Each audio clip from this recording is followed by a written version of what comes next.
Benvidos, benvidas a outra conversa máis do Orgullo Galego, posiblemente sexa xa a última conversa ata despois do verán.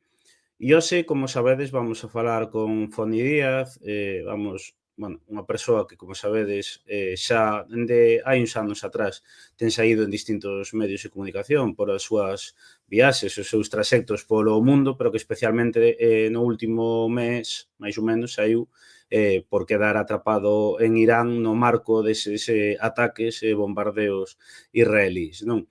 Esta xa é a segunda conversa que temos sobre, galegos que percorren o mundo. Temos unha conversa subida no YouTube, en iVoox, en Spotify, cun rapaz que ten unha canle que se chama Co Mundo a Voltas e que percorre, dende o Kurdistán ata o Irak, Argentina, etcétera, en bicicleta, e con quen tivemos unha conversa moi interesante, e que podes ver nas nosas plataformas, non?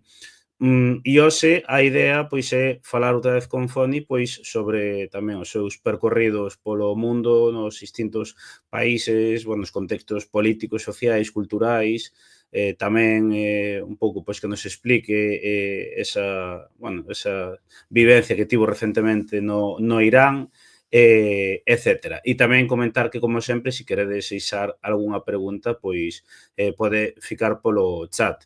Esta conversa para toda a xente que non poida estar en todo directo, quedará subida mañá no YouTube, en iVoox e en Spotify.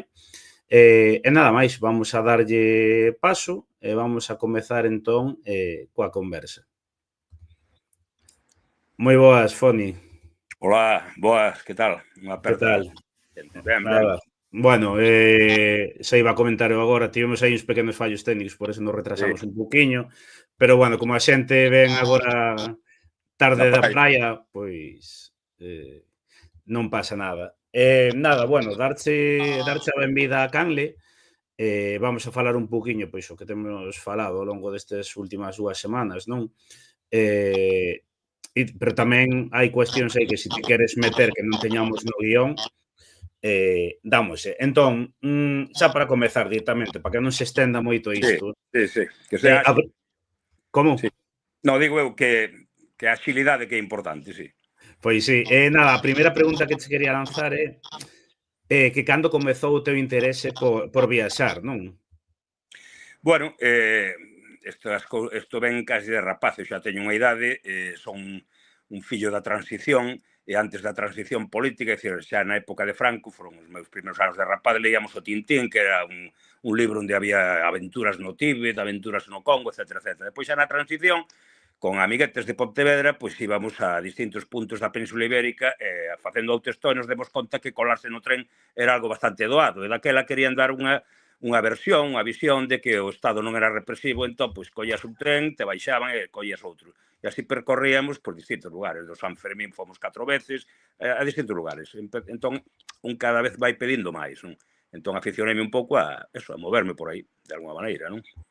E cales foron os primeiros sitios que fuches? Quer decir, non sei se xa fuches directamente, ha sido unha viaxe importante, ou fora do Estado español, ou as primeiras foron no propio Estado? Eu a primeira viaxe que, digamos, que quería facela foi a Unión Soviética. Eu fui a Unión Soviética no 85, cando probei as oposicións, bueno, daquela nun grupo organizado, daquela lembro de pasar por Ucrania facía parte da Unión Soviética, estuvéramos 2 días en Kiev, estuvéramos en Polonia, e estuvéramos efectivamente na Unión Soviética. Eu lembro a emoción que supuña estar na Praza Vermella, máis neses tempos que aínda era a Guerra Fría, non?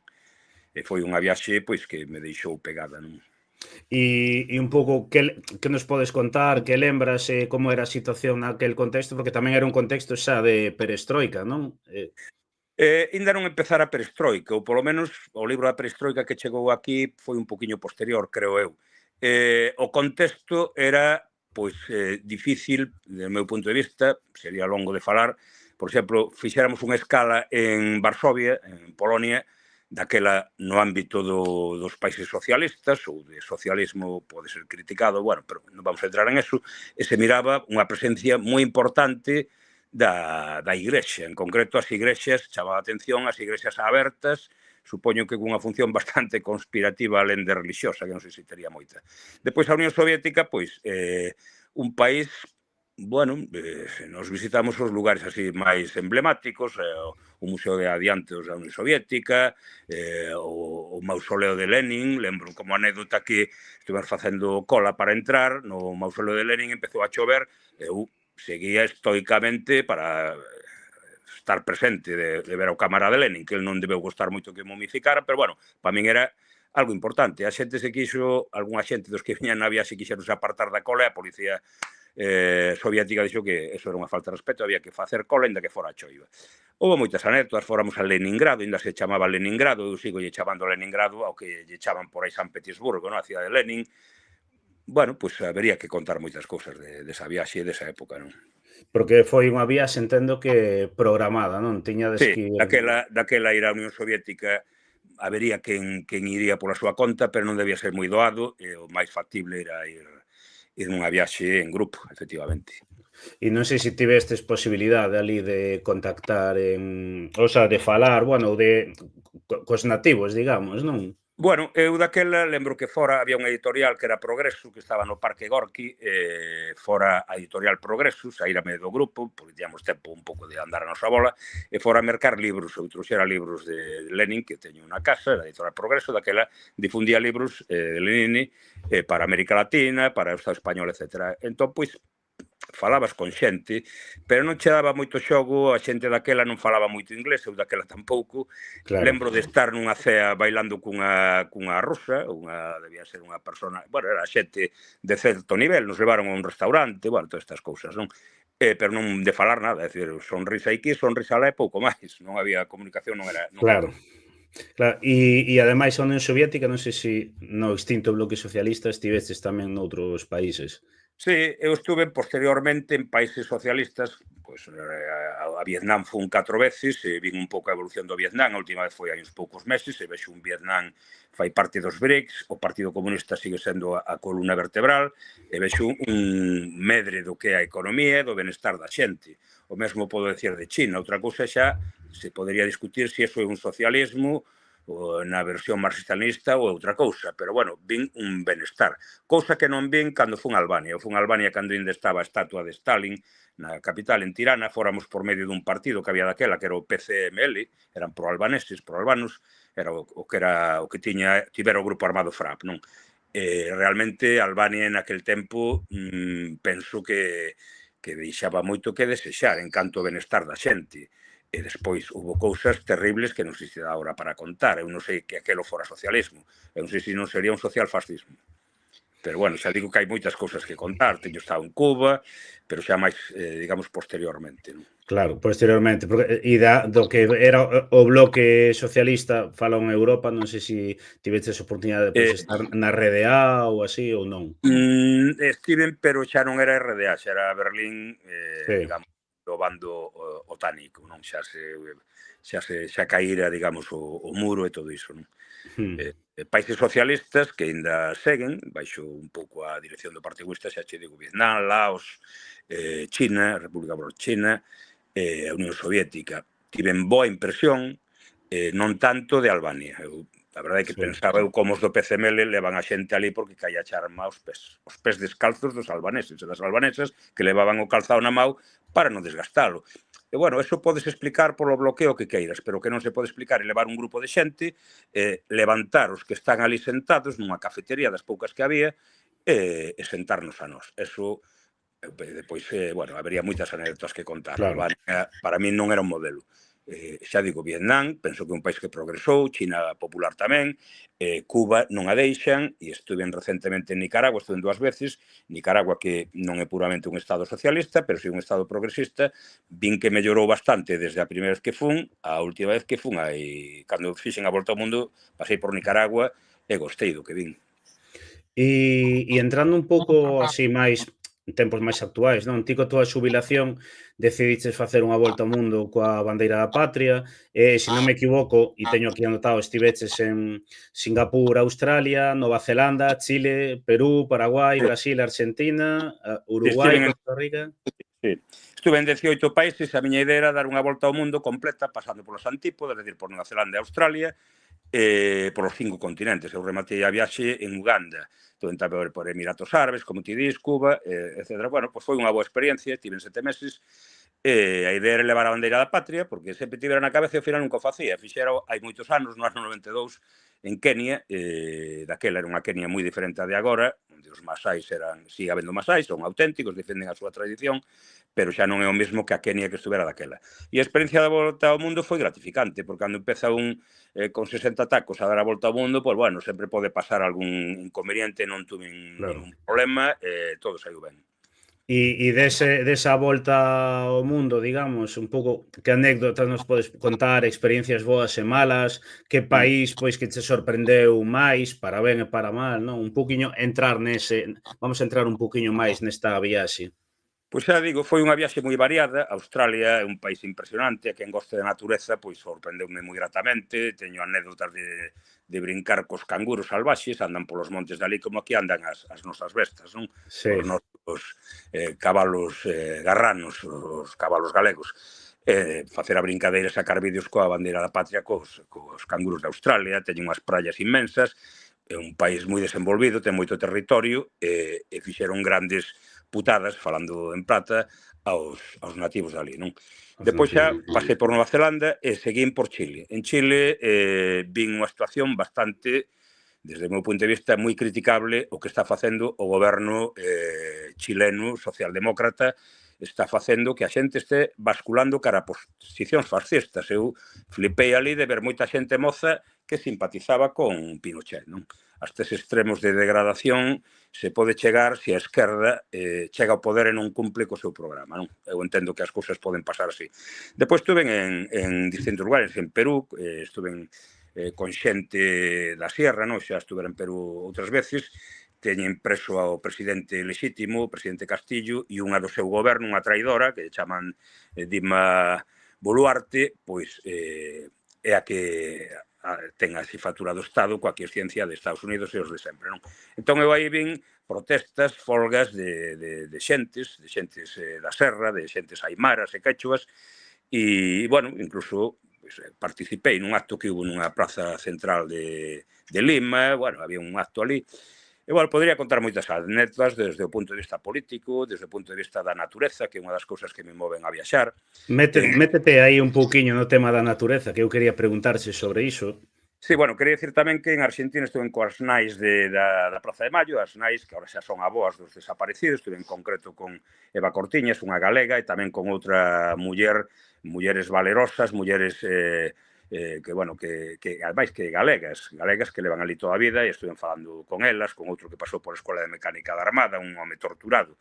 En canto a natureza, pois eu levo moitos anos viaxando e teño estado teño estado en sitios que, bueno, non digo que sea un privilexio, pero é moi bonito estar en sitios como son as selvas, ou Amazonas, ou estar con gorilas, ou estar co tiburón branco que estuve en Suráfrica, non? Ou con orangutáns en Borneo, é dicir, infinidade de anécdotas.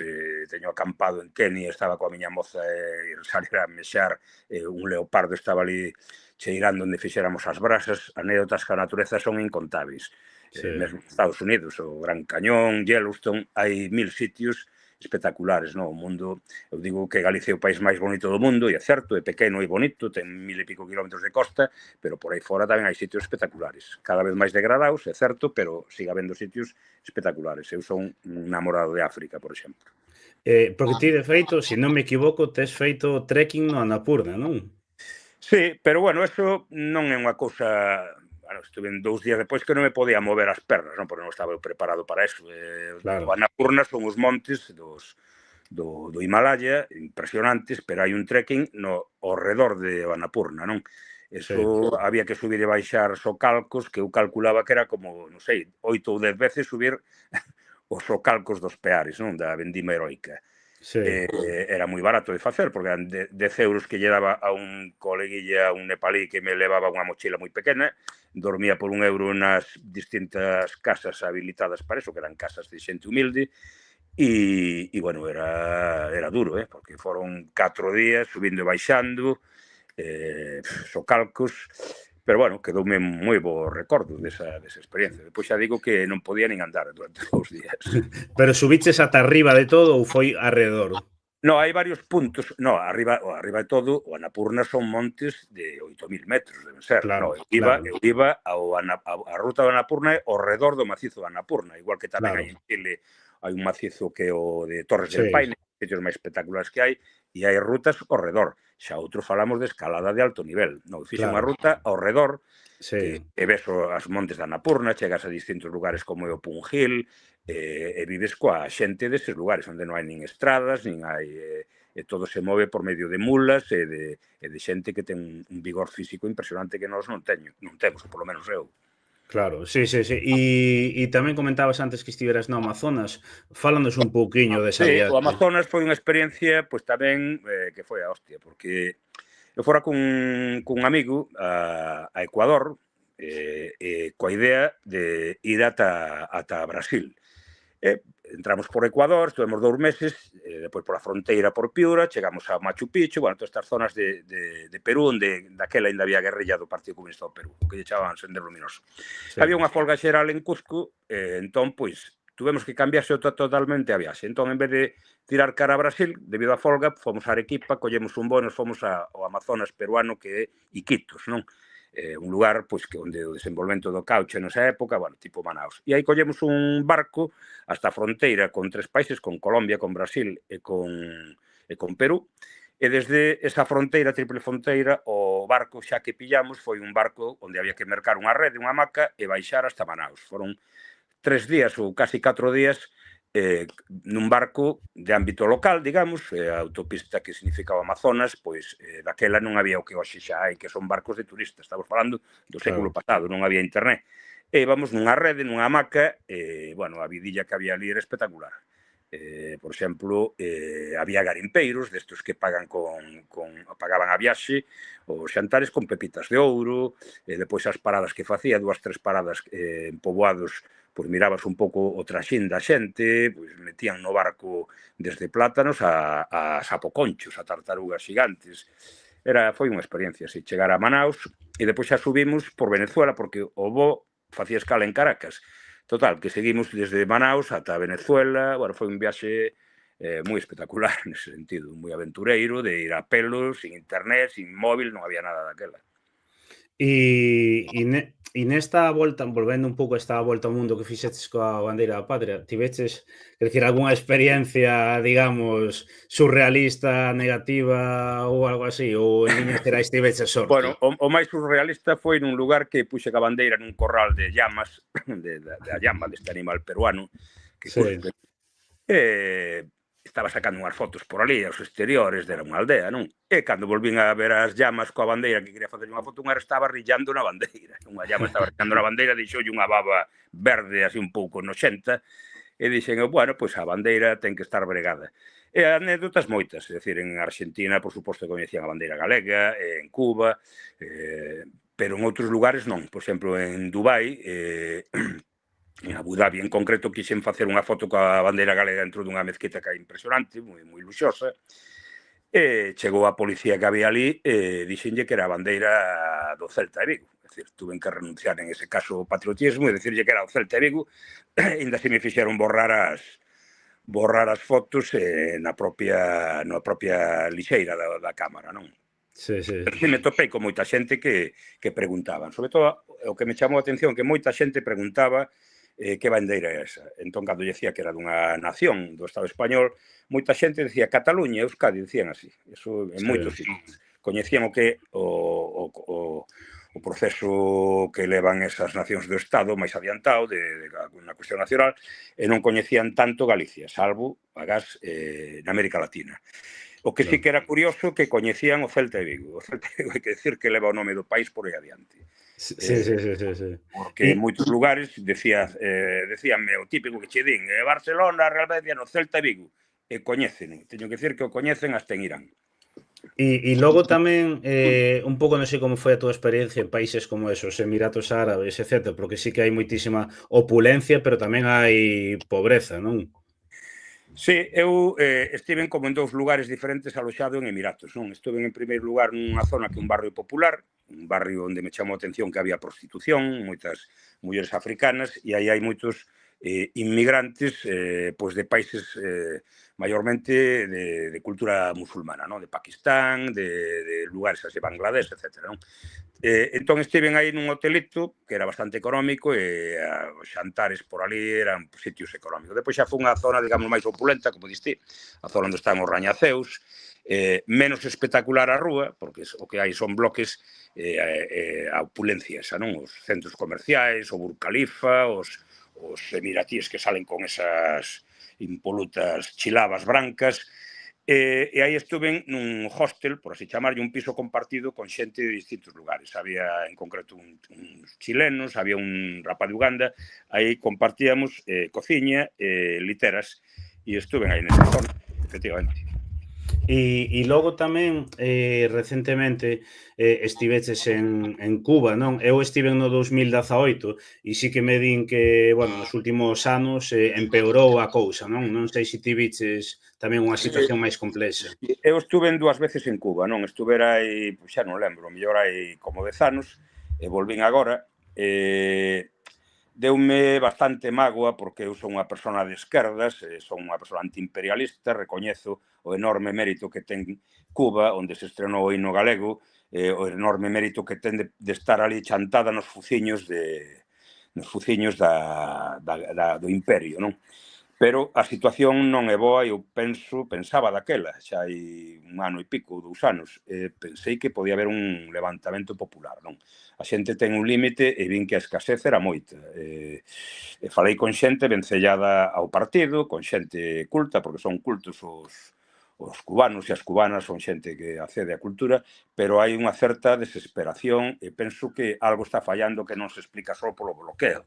Creo que hai algo que eu non podo explicalo, pero creo que hai unha certa esclerotización do Estado, do aparato, do partido, e algo ten que haber aí para que as cousas empecen a funcionar de outra maneira, porque se non algo pode pasar aí, creo que desde o noso punto de vista como xente que simpatizamos cos procesos e cos países que non agreden, que senón que axudan aos outros, pois creo que Cuba sería unha mágoa que caíra no neoliberalismo ou en máis dos imperialistas, non? Están codiciando que caia, non?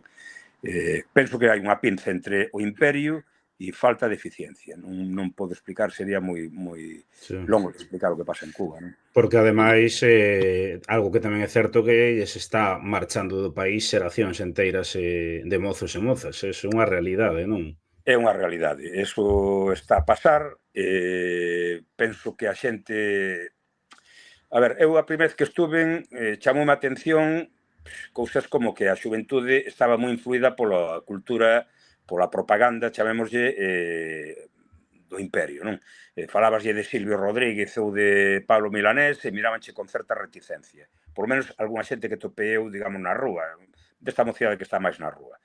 E, sin embargo, gostaban, eu que sei, de folclóricas estas periclitadas do Estado español, non sei, de Rocío Jurado ou de cousas así. Eu dicía, hostia, isto é o mundo ao revés.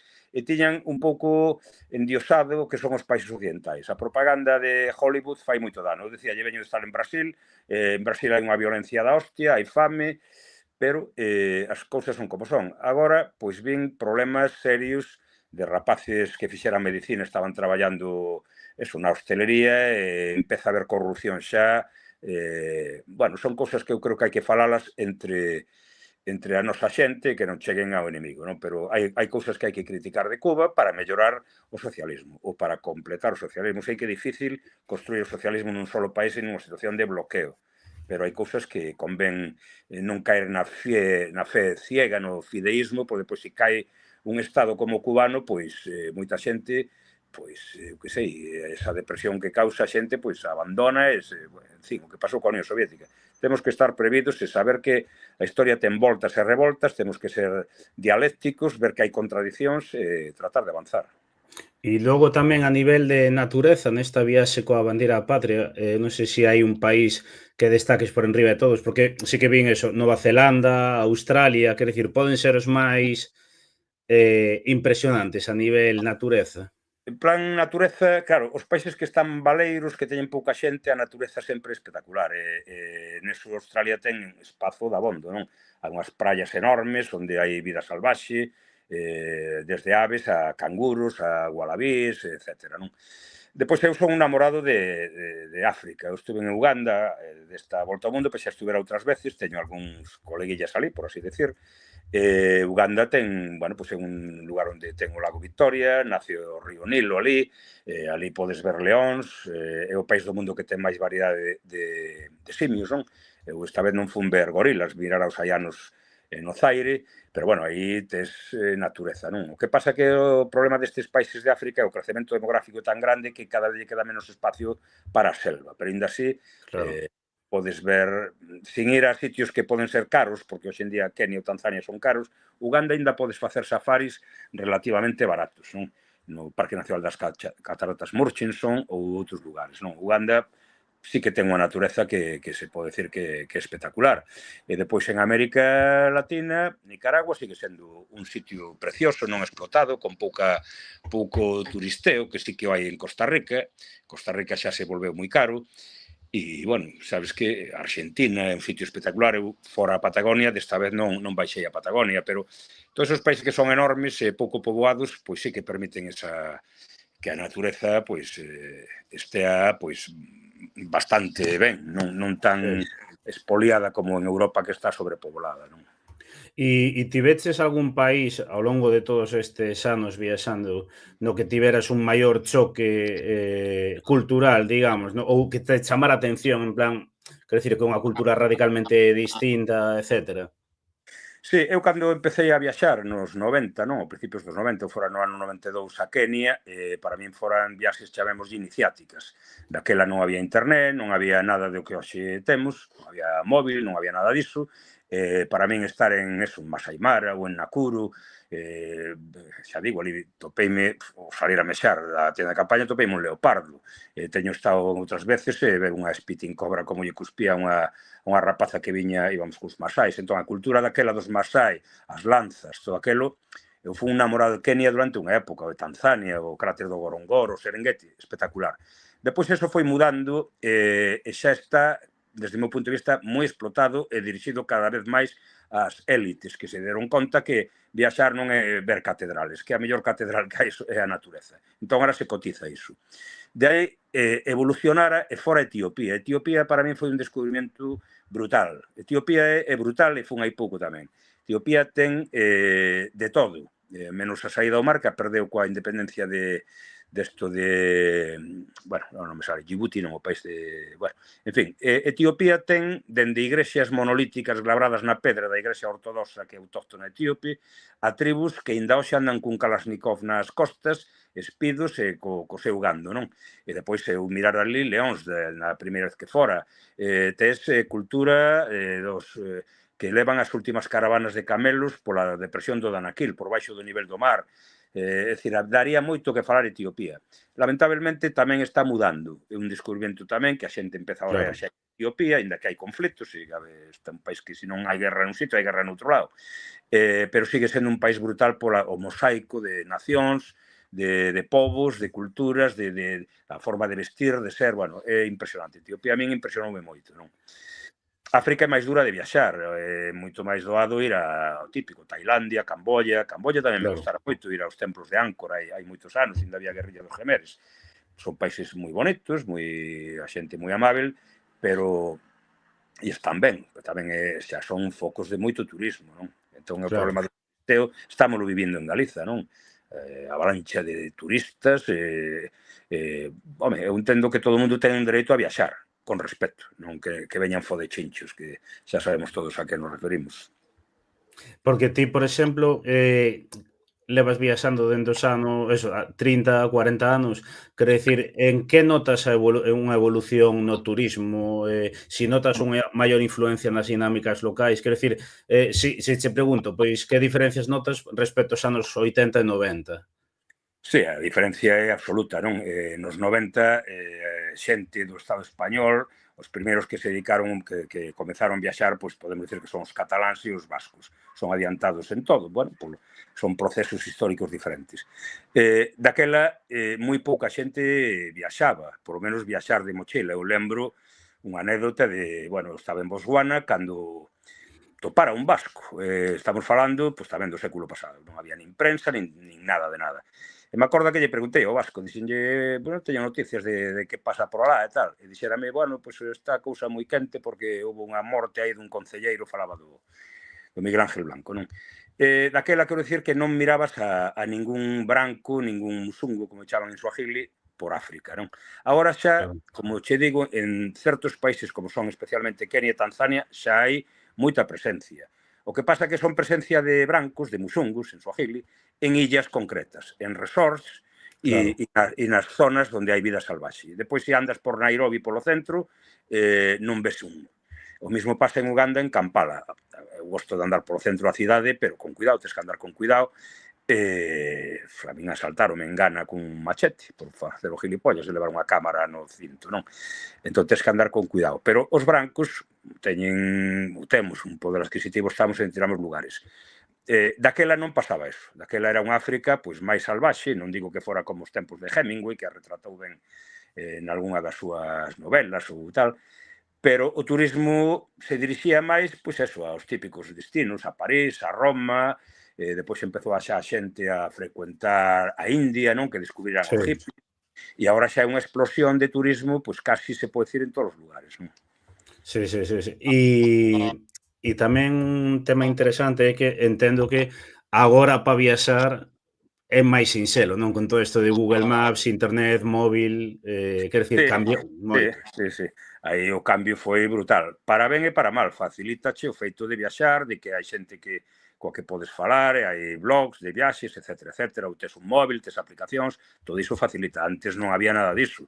Eu lembro eso de estar por Ghana, por Burkina Faso, por Mali, cruzar a fronteira de Ghana, a primeira poboada onde estábamos, fomos tomar algo, e vexo que a rapaza que nos atendeu nos urxía que nos fóramos, resulta que había toque de queda, nos nin puta idea, había toque de queda por un enfrentamento tribal, non? Oxe facilita, pero tamén o malo que ten é as hordas que hai de guiris en moitos lugares, non digo en África, pero en lugares como Camboya xa é excesivo. Os templos de Angkor, que antes era unha delicia ir, casi hasta había minas cerca ao redor dos templos, non? Minas do conflito que había entre os Jemeres e o Estado. Agora son hordas de turistas, de xaponeses, de españolitos, entón desvirtúa bastante, non? Por outro lado, facilita, porque tes moitos lugares. Pero, bueno, ben sabemos o que significa o que eran a Praia das Catedrais na Galiza hai 15, 20 anos e o que hoxe é ir á Praia das Catedrais. Caiche alma aos pés, e que en día a Praia das Catedrais de tantos sitios que hai no país, non? Petados de turistas, non? Entón, un sitio é bonito, aparece na rede e xa se fodeu, xa o ano seguinte está cheo de peña ali metida, non? Claro. E volvendo, vamos ir xa a algo máis actual, non? Ti estiveches recentemente no Irán e ao final foi unha viaxe que supoño que iba a pasar non sin pena nin gloria, sino unha viaxe máis e ao final foi, madre mía, non? Contanos un pouco iso. Eu a Irán tiñalle gañas hai moito tempo xa, non? Tiñalle gañas, de feito, quería conseguir o visado, cando foi a volta ao mundo non me deran, dixerme que tiña que ir por unha axencia, estas cousas, non? Por fin conseguín o visado, como tramitou unha axencia que hai en Madrid, Viaxes Persépolo, bueno, tramitou o meu visado. Quería ir a Irán, tamén quería ir a Afganistán, a xente de tolo, bueno, Afganistán queda aí, porque son países vírgenes, non? Fun a Irán, percorrín Irán, teño que dicir que un país dos mellores países que hai en canto a amabilidade da xente, non vin turistas por ningún lado, agás algún grupo de chineses en Persépolis, e, bueno, pois pasou o que pasou, eu estuve en 2 semanas e media percorrendo o país e cando xa iba a continuar a viaxe, como xa saliu nos medios, pois me colleu o conflito. E aí, pois, os 2 primeiros días no hotel estiven bastante tranquilo, certo, que miraba pasar os misiles e depois os antiaéreos de Irán a tratar de neutralizalos, gravei algún vídeo e depois veo o episodio que aí eu pasei mal, non? Claro, e quero decir, eras o único, non? A única persoa no hotel. Ao principio non, ao principio había pois pouquiña xente, porque xa ao estar paralizado o espacio aéreo, pois non había xente. Xa digo que en Irán turistas non hai, non? Ou se os hai son de países BRICS, China, por exemplo. Estábamos en concreto, xa a partir do terceiro día, só estaba unha muller armenia, un rapaz, unha persona xoven de India, dunha empresa, e máis eu. A muller armenia buscouse a vida, saiu por terra a fronteira da Armenia, de feito quería falar con ela e cando quixen, pois xa marchara. E depois o rapaz da India tamén marchou como puido vía este país Azerbaiyán.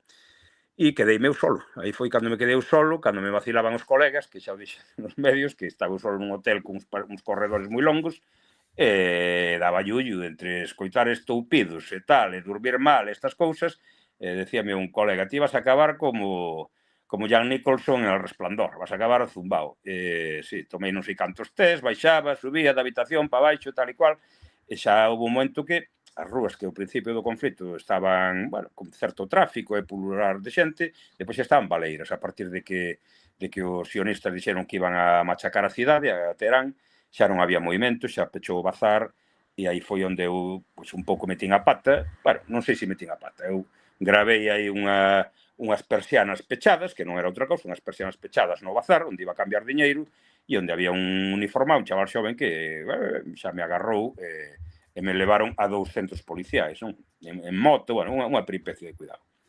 Que ao final serviuche de moito ser galego falante, non?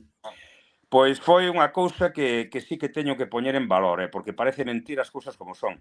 A mí, cando me levaron en primeira instancia, o rapaz que me agarrou me levou unha especie de galpón, unha especie de caixa de camión, onde empezou dicindo Israel, Israel, e me colleron o móvil, e eu dixen Israel, tal. Bueno, de aí me levaron en moto, de paquete nunha moto, acompañado por outra moto, a un centro policial. Nese centro policial, que non era comisaría, eu penso que non era unha comisaría, había alguén facendo non sei que trámite, e esa persona que non era policía, sabía falar inglés.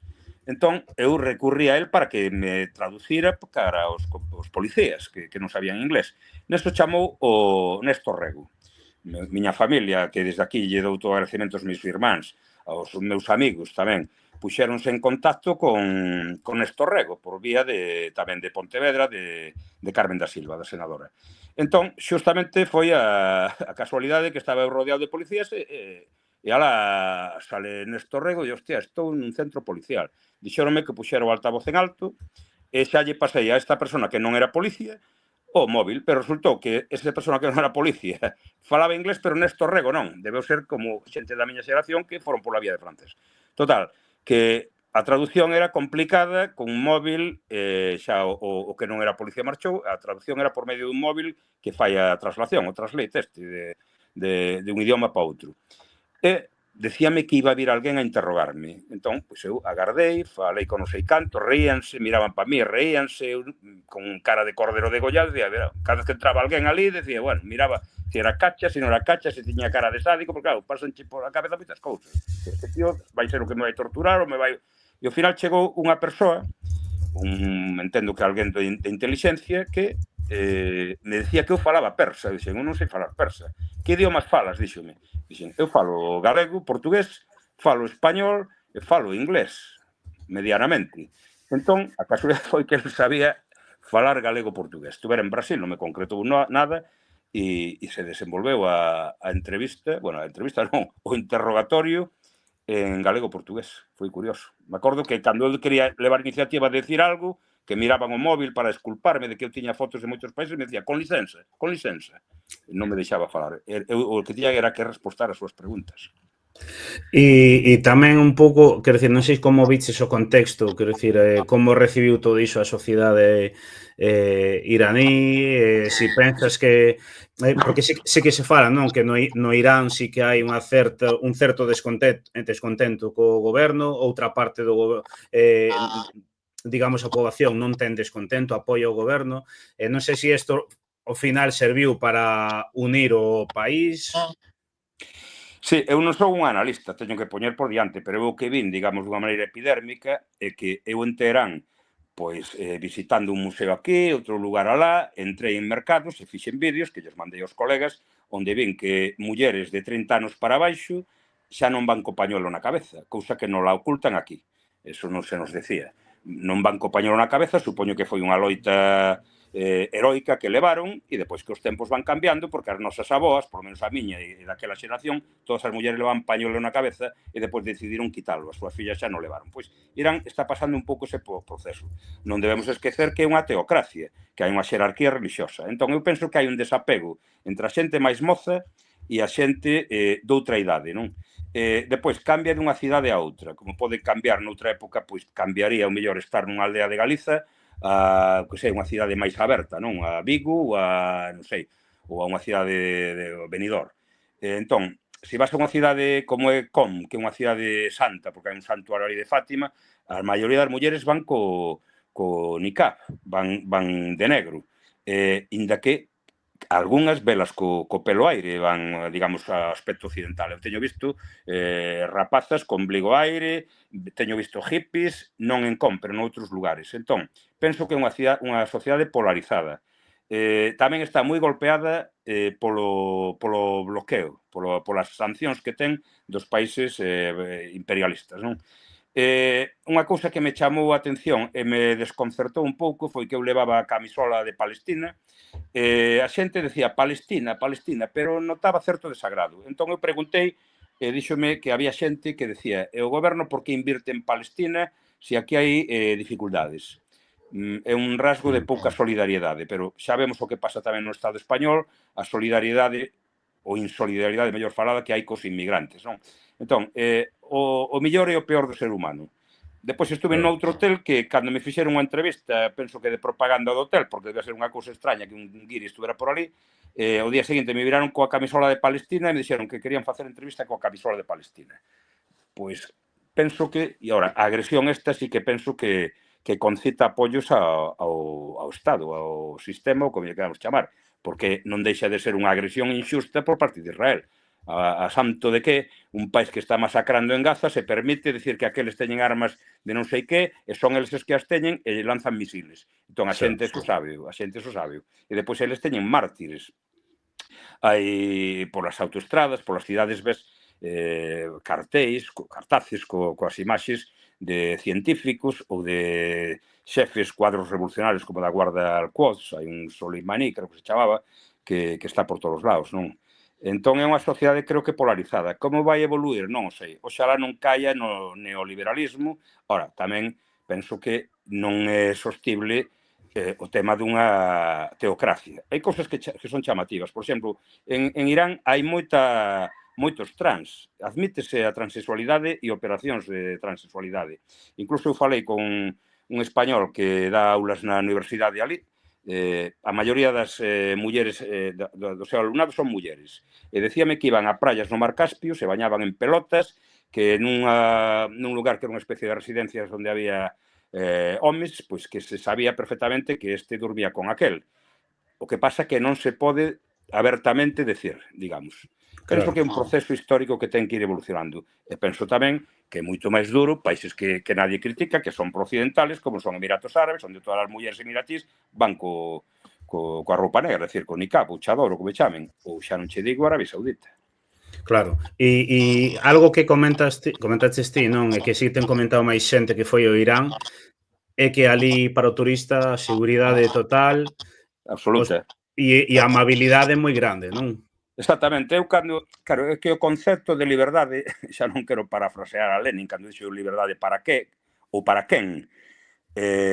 Claro, nun país cristián de América Latina, supostamente hai liberdade, pero calquera sae de noite por Río de Xaneiro, ou cunha cámara ao aire. Ou se digo Río de Xaneiro, digo a máis grande parte das cidades grandes de América Latina. En Irán un poder coa cámara e non che vai pasar nada. Eu cando iba a Irán me decían os colegas, hostia, pero vas a un sitio que tal e que cual. Eu dicíalle, a inseguridade, o problema que pode haber en Irán é que haxa un bombardeo dos de sempre, e como sempre, esa inseguridade que pode haber. Tocoume a min que pasou. Pero, polo demais, un pode moverse por Irán, é un país ao que volvería. De feito, este que dá aulas alá na universidade dice que foi, cando marchamos e foi a residencia do embaixador, dice, eu iba con lágrimas nos ollos. Ele está encantado ali. E topei ahora están metendo unha serie de mentiras de cuidado, de que, sabes que o inimigo utiliza a manipulación da xente, pois agora é o tema das mascotas, que en Irán non se poden ter mascotas. Eu teño un vídeo que eu podo mandar a quen queira poñerse en contacto comigo, dun dos que repatriaron, que está casado cunha iraniana, que levaba ali a hostia de anos en Irán, e lle preguntei no aeroporto, no último día xa en Armenia, que pasa coas mascotas en Irán? Dice, nós temos 2 cans. Adoptamos un e levámoslo ao veterinario. Non sei, pero aquí, últimamente, se din cousas que non sei. Outra cousa é que gatos se ven moitos, o mellor non hai tradición de ter mascotas. Unha mascota, para ter unha mascota, hai que cuidala. E se a xente sale pola mañán cedo e volve á noite, pois tampouco é plan ter unha mascota no piso. Eu creo que as cousas van por aí. Pero aquí se manipula e se dice que están prohibidas as mascotas. Non o sei. Claro. E sobre este feito, tiveches, quero dicir, bastante visibilidade mediática, aínda que, se non me equivoco, non todos os medios tiveron o mesmo comportamento, digamos, contigo, non? Efectivamente. Eu teño que decir que na primeira cadea fixeronme unha entrevista en directo, fun ali ao estudio, ben, non hubo censura. O mesmo, creo que foi en 4 que non o mirei, pero xa na galega, en concreto na TVG, fixeron unha proba primeiro comigo e como tiña unha camisola de Palestina, precisamente a que levaba esos días, porque creo que hai que reivindicar Palestina, me dixo a persona que falaba comigo nunha entrevista aínda en directo, me dixo que esa camisola non se podía poñer, a de Palestina. E como xa cando foi a volta ao mundo ocultaron a bandeira galega, dixeron profe dá a volta ao mundo, pero non dixeron coa bandeira galega, e dixen, bueno, ides ver o que hai. E levaba xa prevista a camisola de Palestina e aí ya saquei. Pero desta vez eles xa estaban resabiados. Entón, eu cando puxen a cámara no Zoom que non se mirara o de Palestina, a entrevista foi así, pero xa cando lles interesou, desapareceu a miña imaxe, apareceu un mapa de Irán. É dicir, censuraron. A camisola de Palestina está censurada na TVG. E depois tamén, bueno, como anécdota teño que dicir que cando voltaba de Madrid no autobús chamoume a que leva o programa de Ana Rosa. Eu dicía, bueno, ir ao programa de Ana Rosa é moi degradante. Pero ao final pensei e dixe, bueno, pois o mellor hai que utilizar como fan o Aikido, a forza do enemigo de volverlle. E ir un programa de certa audiencia e meterlle ali xa ao comenzo, darlle as gracias e tal, bomba, e meterlle xa do Irán, antes de que xa pensado, pero xa eles deberon indagar e xa me dixeron que cancelaban a historia. Tamén na Radio Galega tamén me cancelaron a historia. Iso quero dicir que a liberdade de expresión é unha entelequia que non existe.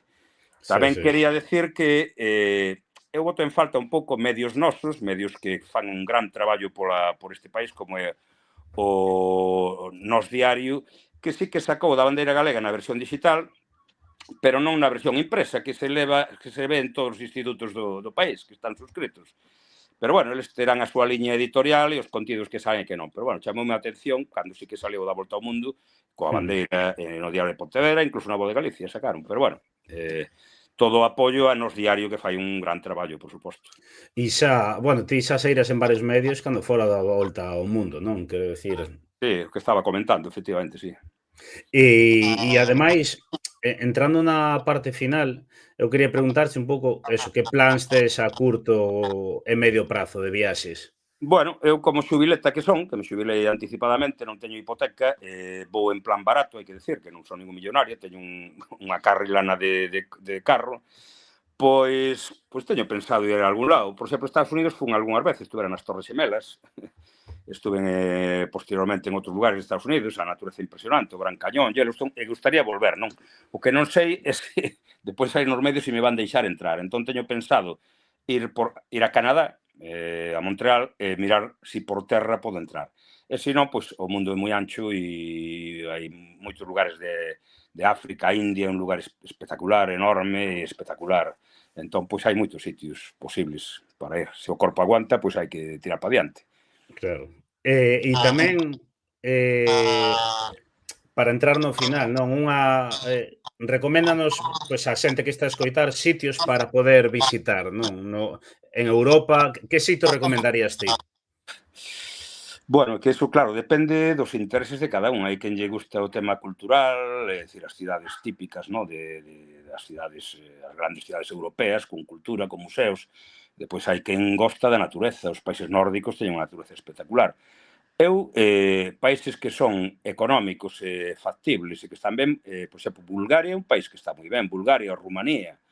Son países que teñen natureza, que teñen cultura, que teñen tamén ocio. Sofía, por exemplo, a capital de Bulgaria, pois é un ferver de xente, tes todas as opcións e os prezos son moi asequibles. Entón, de Europa eu recomendaría esos países que non son tan visitados, non? Como é Bulgaria, como é Rumanía, non? E a nivel, pois, África, Latinoamérica... Pois África, xa digo, e aí o poder adquisitivo pode marcar un pouco o tema. Depois tamén Claro. a experiencia que un teña viaxeira. Eu creo que Uganda é un país fácil de facer. Uganda é un país fácil de facer. Eu, se queren por privado a alguén, pois podo lle indicar. É moi fácil de facer, non?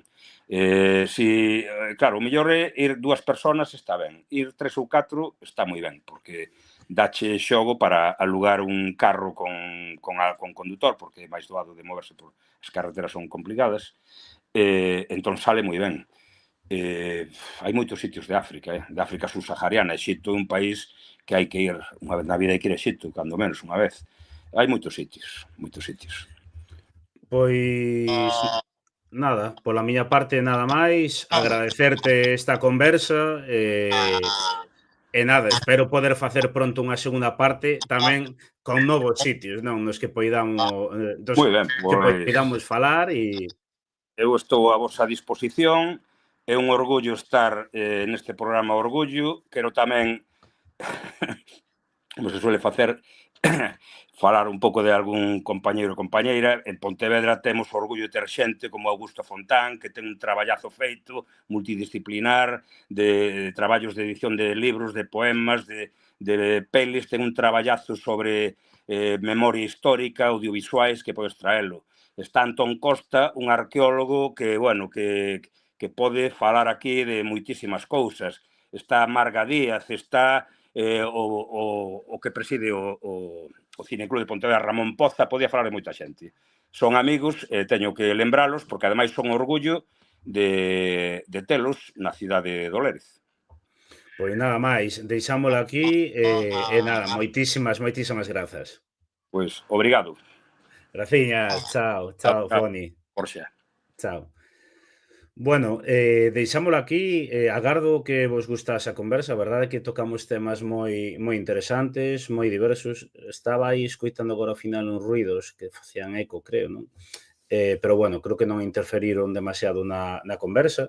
Tocamos temas moi diversos, eu quería tocar máis, pero bueno, non quería que se estendese demasiado esta conversa, porque a idea é que tamén logo faledes vos con Foni por privado, investiguedes, etcétera, non? E poidades seguir coñecendo máis sobre as súas viaxes.